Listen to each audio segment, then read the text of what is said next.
Gerald, Jim Monaco, and Marc Caruso of the Black Sox. How's everybody today? We're good, Jay. We're good, Jay. First day in the new studio, so we're pretty excited. Yeah, just some technical difficulties, right? That's right. And how are you, Mark? I'm doing well, thank you. And Mike is coming on to join us right now. So, how are you today, Mike? I'm fine.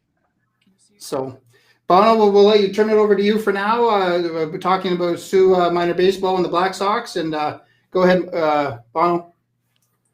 Hey guys, so thanks so much for joining us today. We've been reaching out and really trying to get local organizations and out there and give them some exposure and kind of allow them to talk a little bit about their organization and what they're doing. So we really appreciate you guys coming on here and talking to us today. So Mike, we'll start with you since you're the president of Soo Minor Baseball. I know this has been a really trying year for you guys, and can you talk a little bit about where you guys are at as an organization right now, kind of what you're going to be doing in the future, and just kind of where you guys are at right now. Okay, so presently what we've done, we've opened up our registrations as of April the 1st, but we're not asking for money.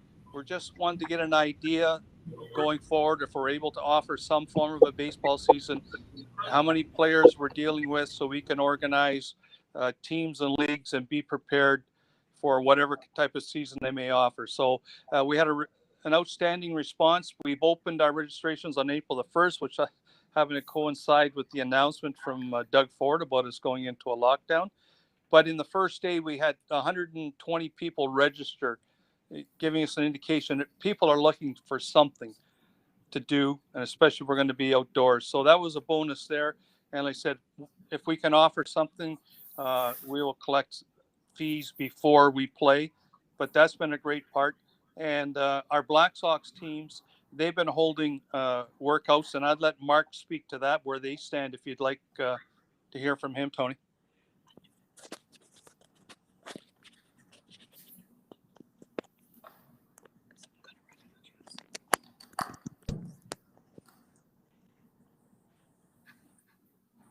Hello? Sorry, Tony. I lost all audio from Tony there for a second.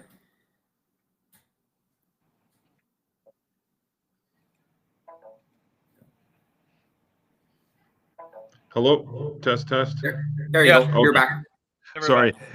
Like we said, first day in the studio, so technically some technical difficulties. We apologize. But Mark, what we wanted to, just give you the chance to kind of talk about the Black Sox program. Obviously it's been a difficult year for you guys.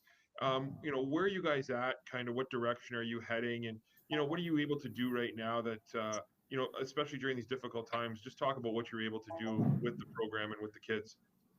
Sure. Well, I mean, I can attest to all the coaches that we have. They're very energetic, and this is the first year where they were able to actually put a squad in place before the actual playing season. So that's a season first for us, and a lot of that was due to just other sports not being able to flourish into something. So kudos to the coaches that were able to provide something to players that wanted to play. On a go-forward basis, most of the teams have a squad selected. All of them didn't commit yet for some reasons or others, but I mean, the concept is to commit to a group of players and really bite it off in small chunks, because you don't want to go out and plan for a season that may never really flourish into anything at this point with the current restrictions. So we're just kind of taking this in short, realistic, logistical increments. And what they're doing right now is most of them are training with a select group of kids. There are talks with out of Algoma teams that if restrictions allow, we will have competitions. But with the older kids and with the integration of the Black Sox teams in house league, we still think that we can give them or do something together. And you know what, if it doesn't work out into competition, then we could still have skill building, which I think is, there's something to be said with just having skill training sessions and not having that competition. I mean, there's something to be said about competition and its value, but the reality is if having skill building sessions is still good. And again, it just gives kids something to do. And it's kudos to the coaching staff that, still do that for them. And I think whatever we get out of this season, it's always it'll be something, and it'll be positive. So whoever takes part, I think it'll be a good step. That's awesome. So, Mike, I wanted to ask you a little bit about this. Now, I've been, I'm 37 years old now, or so, 38. And I remember growing up, baseball was the thing. It was always hockey in the winter, but baseball in the summer. And everybody played baseball. It was such a huge, huge deal. Over the past few years, over the past decade or so, if you look back a decade ago, I know baseball was really struggling with numbers, and you guys have done an outstanding job of really kind of rejuvenating people and kind of, reminding people that baseball is a good option for people here in the Soo. Can you talk a little bit about how you're promoting the game and kind of how you've gotten the numbers to, increase as they are? Yeah, I think we've been doing a good job at selling baseball as an affordable sport. I've always been a firm believer that, it is one of the cheapest sports going. A player gets a decent glove and a pair of shoes, and we're outdoors. And we're fortunate that we have our own facility, so there are no field costs to us that we have to pay to the city. We've maintained that facility for over 25 years, and it's strictly designed for youth. And I think a couple of selling points are is if you have a couple of children in your family, you come to one facility, and one could be playing on one field and the other one's on the other field. You're not driving around town dropping kids off or picking other ones up. Our core coaches, their skill level has improved over the years. We're now getting coaches who are graduates from the Black Sox program who are now have children of their own and are giving something back to the program. And they're making that game much more enjoyable for the kids as they progress. We've really strived on skill development in the younger age groups, as I'm sure most sports are doing, and keeping their interest level up. Because as we know, with all athletes, younger ones, if it's not fun or interesting, or if they're not getting some success out of it, they're going to leave and go and find something else to do. So we've been fortunate in that respect. And I think the last couple of years before this COVID, we were pushing 550, 575 for numbers, which was great for us and great to see that people were taking advantage of the game of baseball. Mark, can you hear me? Mark, can you hear Jim? No, I can't hear Jim. I can't hear him either. Oh, okay. We'll work on that then. Sorry. So, I know that it's interesting that you kind of talked about being able to keep the costs down, right? Especially for baseball. I know hockey can be a little expensive and those types of things. If a kid was going to come out and wanted to try out for the Black Sox, but they had the attitude of, hey, you know what? I just can't do it. It's too much money. I can't afford it. What would your response be? And I'll toss that to both of you if both you guys want to touch upon that. Mike, you want to take it first? Go ahead, Mark, and I'll add in if you leave something out. Okay. Yeah. I mean,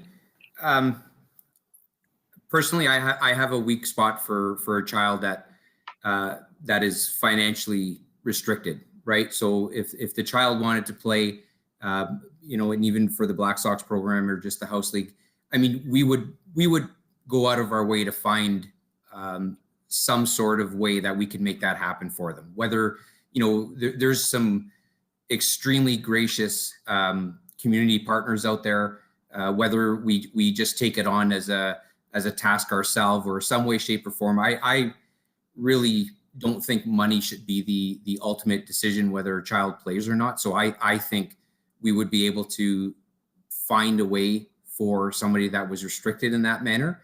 But, you live in the Soo, you see what kind of community partners you have. I think we could make something happen if we really needed to. And again, because you don't want money to be the governing factor of somebody that wants to play, right? That's the difference. So I would think of whatever ways that we would be able to make that possibility happen and not leave money as a factor. Yeah, absolutely. And I add to what Mark's saying. We've never had a player that was not able to play, whether it be at a Black Sox or a house league level because of funds. We've always found a way to make that work for them. Mm-hmm. Oh, that's perfect. Can you guys hear me still? Yes, I hear you, Tony. Yeah. No. Nothing with Jim yet, eh? Still? Okay. So I just wanted to talk again. So just to touch back on that a little bit, I know that you guys have some outstanding community sponsors, and the community's really reached out to help you guys a lot. Can you talk a little bit about, the sponsors that have helped you guys and kind of helped with the costs and just kind of keep things low and be able to keep baseball such an affordable sport? Yes, we've had several corporate sponsors over the years who've reached out and helped us without much fanfare on their part and without asking for any. Avery Construction is one that comes to mind.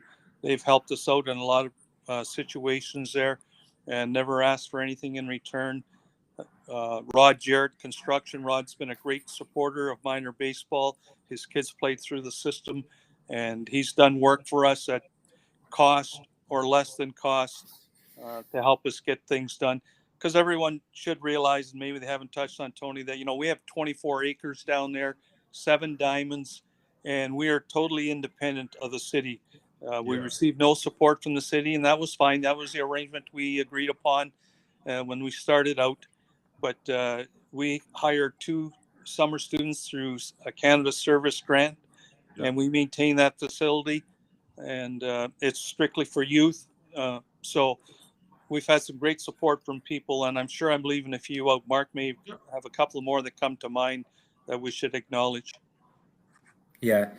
I mean, I'll be honest, I'd be scared to mention any just in case I leave, one of them out. But I can tell you, even outside of that, there's the people that don't have a company names, and I'm not going to be shy to say this, the Mike Lebels, the Graham Newmans, the Pat Hendersons, they're really the driving force to, do what it takes to make that whole organization happen. They really are. And, they're going to be extremely hard to replace. And they're the heart and soul of what makes that association run. And I think every association has them, whether it be baseball, soccer, ping pong, it doesn't matter. Everybody has these key souls. But again, I can attest to the names that give relentless hours down at the field, or, just thinking about making things happen. Like this COVID is a prime example of that.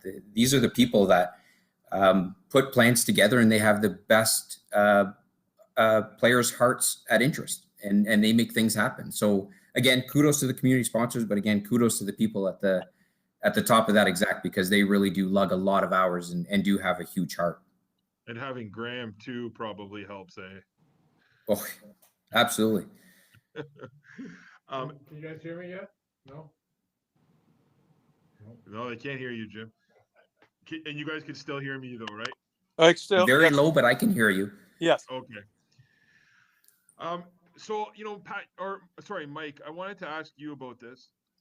You've been coaching a long time. You've been around a long time, or especially, I look back, you were around the ball field when I was there. Looking back, you coached a lot of kids and a lot of teams.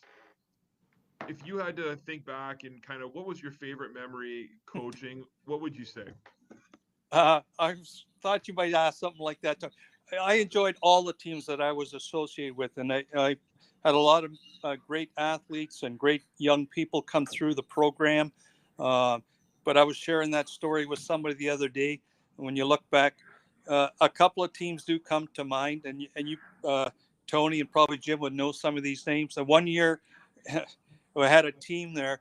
It was amazing. In the outfield, had Aaron Farah in right field, Greg Arbor in center field, and Daryl Woods in left field. 3 super athletes in this city, and you're all done in all kinds of sports, but they were outstanding athletes. I mean, Aaron Farah went on to get drafted by the Toronto Blue Jays and got as high as AA.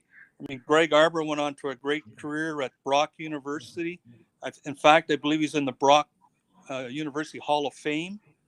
Daryl Woods was an outstanding athlete, and you guys would know him, went on to play with the Steelers and played at Wayne State for a while. So Jason Piercy was in the infield, Mike Caruso. That was a great group of players there. In fact, one of the things I do remember about that, Tony, is Brock University won the Canadian University Baseball Championships 2 seasons in a row. And of a 25-man roster, 5 of them were Sioux Black Sox alumni, which I felt really proud about. Ryan Johns, Mike Caruso, Dan Pino, Preston Rudolph, and Greg Arbor, which really was a kudos to them and to everybody that was involved. And so they were a great group of kids to work with, the outstanding athletes. And, had a couple others that came through. As you know, baseball is like any other sports. Defense wins championships. And one team that we had that was very successful had Tyler Binkley as a starting pitcher, and Tyler was another fellow who got drafted by MLB. J.J. Bergerman, who was an outstanding athlete, could throw the ball. Kyle Sayers and Bryce Grimard. And, I mean, these are outstanding pitchers. They all went on to play college baseball at some level. So they were a lot of fun to work with and a lot of fun to watch. But every team on its own had something special about it. And I was fortunate to be a part of the lives of a lot of these athletes. That's amazing. And you know what? It's funny you talk about that, because just thinking about this, we all think about the great hockey teams and everyone can remember those. But what you just mentioned about Brock that's an amazing accomplishment. And that's something that's not really talked about amongst the sports people here in the Soo. Yeah, no, a lot of it unfortunately goes unnoticed. I mean, and we're all aware this is a hockey town, but there's also other sports that thrive here for athletes. You guys are involved in, in football and whether it's basketball. It's great to see everybody find an opportunity to find their place where they can excel. And it's great that we have so many great volunteers in the city who commit their time to try and help youth achieve, their goals in life. So I look back and I'm just proud to see that, I think somewhere the last time I looked, we had over 40 athletes here go on to play college ball, whether it's at a community college in Canada or a university, or everything from a junior college in the U.S. to NIA to D2, D1, had them at all age groups. And fortunate enough to have 3 players that were drafted. One fellow, I don't want to leave his name out, was Kai Tomi, an outstanding athlete here, left-handed pitcher, got drafted by the Washington Nationals, went to Evansville University, a D1 school, outstanding student, outstanding athlete, is borne out by the fact that he got drafted. So it's just kudos to those kids who put the time and effort in, and fortunate now that we have coaches who can help them get to that next level. You guys hear me now? Yes, I can hear you. That's good. Mike, I just want to ask you a question. You're supposed to be the coach of the U18 team this year? Yes. And how does that team look, if you want to give a shout out to a couple of players? And is there players that have a chance to advance and maybe play some CIS ball next year? Or how does that look for right now? Okay, so that's an interesting question, Jim. Surprisingly, we hadn't had an 18U team for a couple of years, but this year the interest was there, and it was one of the reasons why I decided to come back and help out and coach with this group, because they are not only talented, but they seem to be committed and have a great rapport amongst each other. And surprisingly, at our indoor workouts, I had up to 20 players come out for this age group, which is a nice number to work with. So we got some workouts done indoors before we got locked down here at the end of the month. We haven't made final decisions yet on the team selection, because in fairness to the players, I would like to see what they can do outdoors on a field and maybe run some inter-squad games. And we're really not in a rush. And we may end up with a team and have a taxi squad like other sports are doing, because I like to keep as many of them involved as we can.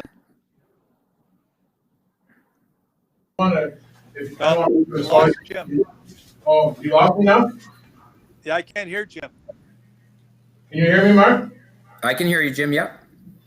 Okay, Mark, if you can list off the coaches that are supposed to coach the teams this year, just give out a shout out to them if you can. Like, you want me to rhyme off their names? Yeah, just mention the coaches that are supposed to coach teams this year. Sure. We got, I believe it, don't quote me, it's a 9U team, I believe it is. It's Steve McLeod. It's his first year coaching in the Black Sox organization, and so far he's been an asset and he's been doing a great job, and we're, offering any support that he has, but he's been doing a great job so far. Then we have Keith Coletti, who's doing the 11U team, I believe. Again, first year coaching as a head coach, but he's been assisting the last few years. So again, he's taken the helm for the first year, but again, so far nothing but hearing good things. Then we have Seth Kahn doing the 13U level. Seth has been coaching for years. He's played in the organization. He's played for Mike. He's very knowledgeable and organized in all the sports that he does take the lead on. So Seth has got a great attitude. He's super energetic, and all the kids just love him. So again, kudos to Seth for doing it for another consecutive season. Then we have Sean Musso at the 15U level. This will be Sean's first year as a head coach. He's been helping for many years up to this point, including myself 1 year. So again, loves baseball, loves to be there. Will do, pretty much whatever it takes for the kids to be energetic and to learn. And again, great asset to the team and the sport. And then at the 18U level, we have, Mr. Mike Lebel, who's graciously decided to come back for a year, and all the kids are excited to play for him. And so we're all basically ready to go. We're shaped. It's just looking for that opportunity to hit the field running. That's pretty much where we stand. Oh, that's awesome, guys. Mike, can you hear me? Yes, I can hear you now, Jim. Mike, I just want to ask you, how big is CIS baseball now? Are there a lot of teams or no? It is growing. It wasn't what it used to be, but I'm glad to see the interest. And also at the community college level, there's a great loop that they have going there. I mean, I'd like nothing better than to see Algoma U or Sioux College enter a baseball team into the program. My thoughts were Florentian University can offer baseball.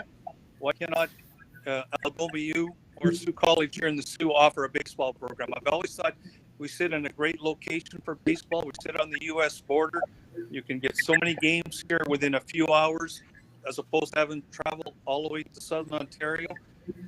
So I thought it's a great opportunity. So the quality of play is improving, and the interest level is there. So I'm still hoping to see something happen here in our city at that level. Well, you got Steve McLeod involved now in your baseball program. He's a Sioux College guy, so maybe drop a little bug in his ear. Yeah, no, you're right, Jim. Hopefully he'll help support the cause as we go along here too. Can you guys hear me? Can you guys hear me at all if I'm talking right now? Yeah, you're nice and loud, Tony. Actually. Oh, perfect. Okay. Clear. Go ahead.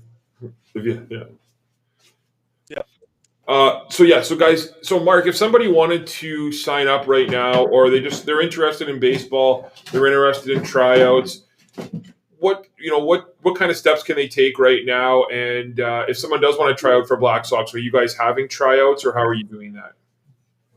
Well, basically, actually, up to the 15U level, the teams are generally selected. The 18U still at this point, because there was a few parameters that they wanted to fill in and just cycle back and make sure before an actual team was selected that they're on the fence. But so as of right now, the squads are full.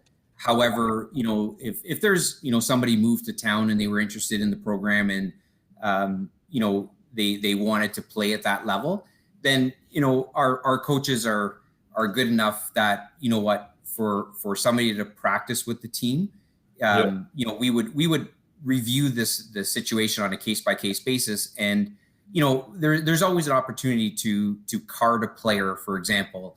If, somebody moved to town, we don't want them to deny the ability to play at a higher level if they're capable of playing at that level because of a timing thing. That's so, right. I mean, it would be something that we would have to look at on a case-by-case basis to be fair with the players that have already been committed to. But at the same time, there's opportunities where, if you have 12 kids that a 13th, that can play at that level and deserves to play at that level, I think we would look at it and make sure that we make a fair assessment as to how, we allow somebody to play at that level on that team. Yeah, no, that's great. Okay, guys, you know what? I could talk to you guys so much more about this. We really appreciate you guys coming on. We have really apologized for the technical difficulties we've been having here today. We haven't really told many people, but we just got our studio. So Jay Houselander has been down here working all day, and we've been battling some of these technical issues. So we apologize, but thank you guys for rolling with the punches here. And Mike, just on a personal level, baseball. Obviously, like I said, I've been playing since I was about 5 or 6. Playing t-ball, and you've always been around, the ball field, and you've always been around, and you've always been volunteering, and putting a lot of time in. So thank you for doing that. And the Soo's really lucky to have you and such a dedicated staff around you, to kind of bring baseball up to where we are right now. And same with you, Mark. You've kind of jumped in and taken a really tough job here running the Blackhawks program. And, we really appreciate all that you guys are doing. And please just keep up the good work. And if you guys ever have anything you'd like to promote, if there's anything else you guys ever want to talk about, please feel free, reach out, and we'll gladly get you guys back on anytime. Okay. No, I can just say thanks for having us for sure. And Soo Black Sox for sure. Yeah. Thank you, Tony, for the kind words. But again, it's with support of so many volunteers, Mark included, and all our coaches and people like you that are promoting sports locally in this city. That's a great thing to see.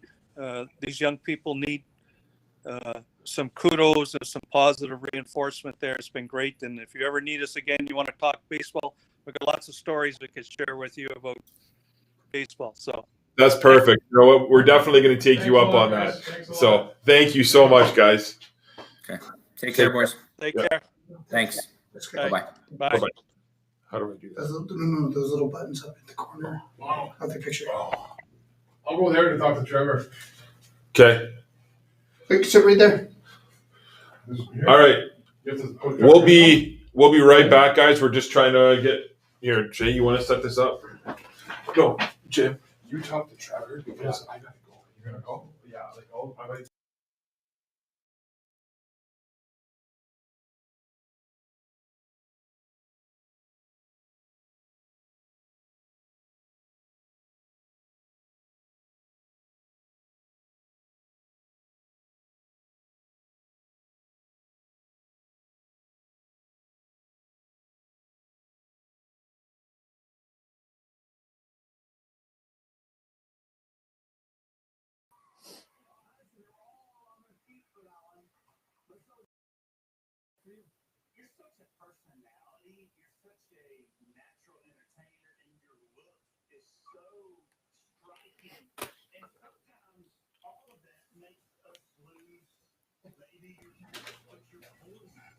Trevor, can you hear me?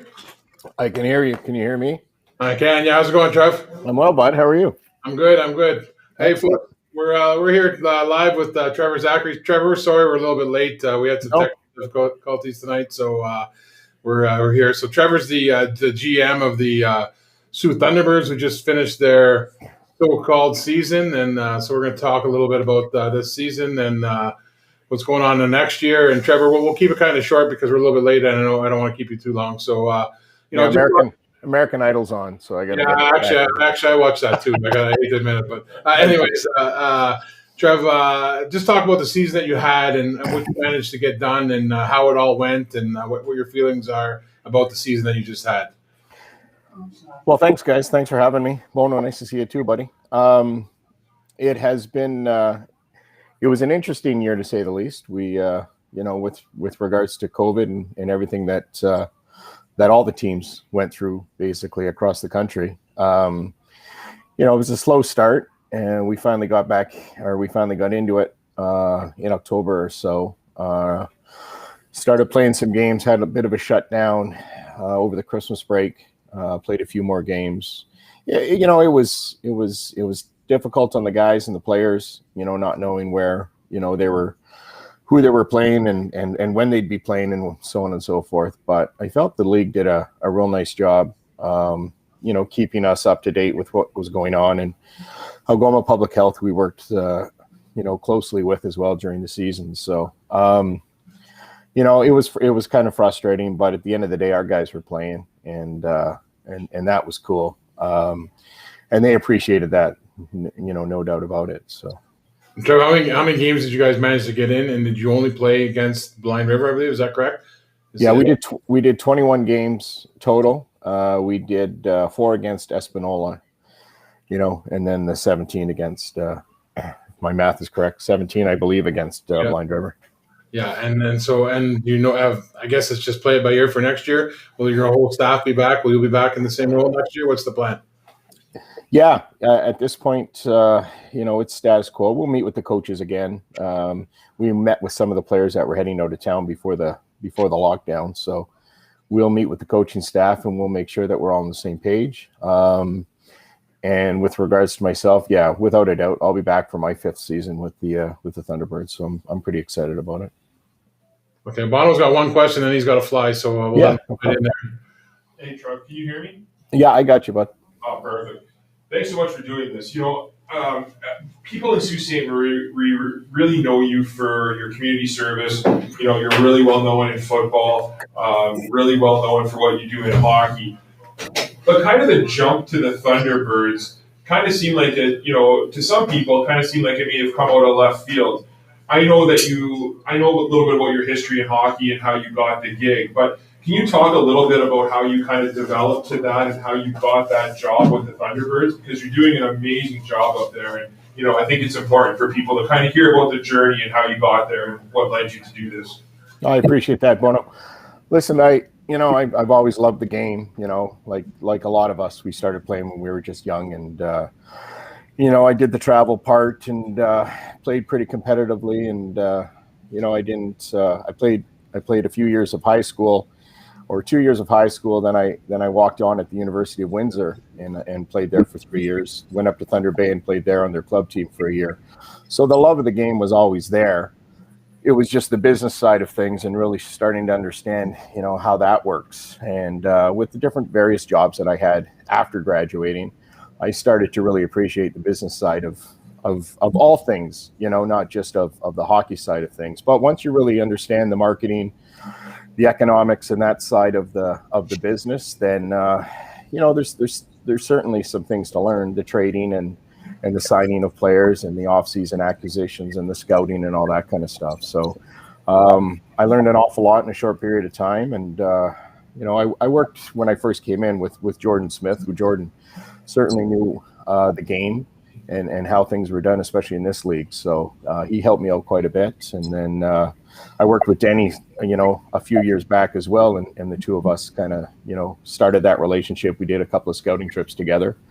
And then we kind of went on our separate ways, and JP became the coach, and I was the GM at that point. And even with JP, I mean, the guy's been around. So you learn a lot about the game from a guy who's traveled and been a part of so many successes, in the past. So, that's talking a lot. Never been afraid to ask questions. I've never been afraid of getting down and dirty and really understanding this league. And it's certainly taken me some time, but all things considered, it's come together nicely. That's great. And you know what, Trevor, I could talk to you about this for hours. So I'm going to pass it over to Jim. I got to actually have a draft I got to do here shortly. So. Okay, bud. Take care. We love you, Trevor. We got to get you back on. Yeah, I'll get back on. Yeah. You're a real pillar in this community and what you do. So thanks a lot. And I'm sure Jim has, I know Jim has some good stuff for you too. So we'll definitely talk soon. Okay, bud. Thank you. Thanks. Yeah. Yeah, Trevor, I just want to ask you a quick question about the trades and transactions, and then we'll get a little bit on the personal stuff about it, and managing a team with a lot of people and stuff like that. So you make transactions now, especially during COVID. I saw you guys made a couple moves during the season, brought in guys, a lot of some goalies here and there. And how does that work now? You just basically totally trust the people that have seen these guys play, and you're not out, or are you out traveling and checking out players still? Well, this past year we did do a lot of traveling. Yeah. Needless to say, like you said. So a lot of it is certainly you're relying on some advisors, some guys who know some of these players. Sometimes you're relying heavily on these players. When you have a conversation with them, and it's that trust factor, really buy into exactly what they're saying. And that goes with the advisors as well. Some of those guys, at the end of the day, you're not too sure, so you've got to really follow up on some of the kids, and we do a pretty good job with that. We watch a lot of video, like the other GMs in the league. That's imperative when kids are putting together packages, that they send us at least some videos And then at least I can go back on hockey TV, and we're pretty lucky. We can check out some of the games that guys have played in all over North America, for that matter. So, that's a big part of it. We're hoping to get on some scouting trips this summer, because there will be some summer tournaments. I mean, all things, again, depending on COVID. So we're hoping to see some of those. But Jim, we're also lucky that we live in Sault Ste. Marie, and we've got some talented kids who play here. So, that goes a long way. Absolutely. Now, that was one of my questions, and I always think of you doing this job because I mean I know you well, and we know the kids. Your son Ty plays on the team, and and he belongs. I'm not questioning that at all. Everybody knows that. Yeah. But a lot of parents, and a lot of people, and I always think of you sometimes. Like sometimes you got to tell these people that really well, no, your son can't play, and that's got to be really hard. I'm the worst ever at telling people they're not good enough and stuff like that. And I know at the end of the day, you just got to be honest. But walk me through a little. I don't want a personal example, but someone that really well, and you have to kind of say, what, we don't have a spot for your son. Yeah. I know it's a tough question, but it happens, man. And this is the fourth. Well, this is the end of the fourth year already. So needless to say, there's been times where we've had some kids who you do know, and you do know the parents, and you've grown up with them, and you've seen them since you were, your kids played when he was 6 and 7 years old, and now you have to have that difficult conversation. I mean, junior hockey is junior hockey as well. So, I mean, at least I've been in it now for a few years, and I can really understand the game, and I understand, really what it takes to play in this league. And, again, like we say, and we read things all the time, that 8-year-old isn't the same player at 12. That 12-year-old isn't the same player at 16, and that 16-year-old isn't the same player at 20. So you really start to appreciate, what this league and the other junior leagues across Canada have to offer. And you have to sit down with these parents and these players. And we do it with the players. And I mean, if I have to sit with the parents, of course I will. I mean, you run into them all the time. So it's kind of unavoidable. But I just really, I have to level with them. It's like when I'm making trades for players, and a GM thinks that a player is worth this much, and I think he's worth this much. Well, then we start to negotiate and so on and so forth. But you're right. From a personal level, it gets sometimes a little more difficult, but I've always been honest with these guys, and just, if you have an opportunity to work, on your game and come back the next season, well, then let's get you back, and we'll see what happens, and we go from there. I think sometimes Trevor does it work on the positive side where, I know this kid, I know his family, he's a good kid. I'm going to take a chance on this guy, and he's going to work out for us. Does that happen? Yeah, and we've been lucky. It has happened with a few players that we've signed of local players, and they've turned into 2 and 3 year players, and really have turned into some not just solid players on the ice, but good guys off the ice. I mean, Jim, and you've been there with football and other sports. You know who those good kids are, and so you also try to surround yourself with that group as well. So. Now, do you try to set a certain quota for the amount of local kids you want to have on your team, or you just try to get the best team you possibly can? How does that work? Yeah, we try to get the best team we possibly can. I mean, if we believe that it's a rebuilding year, and we've got maybe we're looking at maybe some younger guys, and if some of the younger guys happen to be local guys, well then that's great. But this league's a tough league. In a regular season, you're talking some of those 19 and 20-year-olds who really start to, run away with, the playing time and those types of things. So you kind of have to play, it's kind of a happy medium where, you do have to take some of those younger guys, but some of your older guys they're important aspects of the team as well. So there's not really a 50-50 or anything like that. It's, it's a bonus to get more local players. It helps with the gate. It helps with, local exposure and all those other things. But we've never really set a percentage. Now, as far as your older players, Trevor, this year is a little bit different. You guys have, over the last couple of years, sent some players to some good schools and stuff like that. Your older players this year, what do those opportunities look like for those guys? Are there guys working on things, or is it kind of a bad year because of COVID, or how does that look?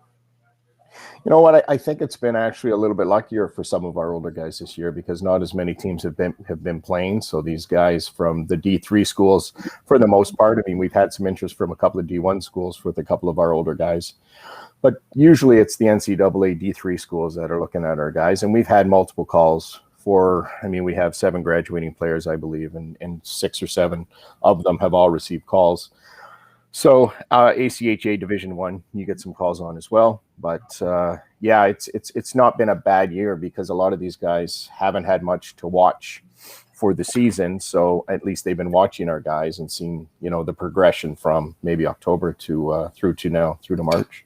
Yeah, and how big of a role do you play in the recruiting of those kids, Trevor? Do they handle it all on their own? I know recruiting is a little different now, and it's a lot of kid to put straight to coach. But do you get involved in that? Yeah, you know what? The guys that are really serious about wanting the kids, they always call or email me, and then I usually try to get Denny involved or the head coach involved, and we speak. I mean, they want to know the character of these kids. They want to know, a lot more than they can watch them. They can see on the ice what these kids are capable of doing. But it's never changed. That's always important is the quality of kid and because again, at the end of the day, they're getting these kids like I am when they come in as a 16-year-old.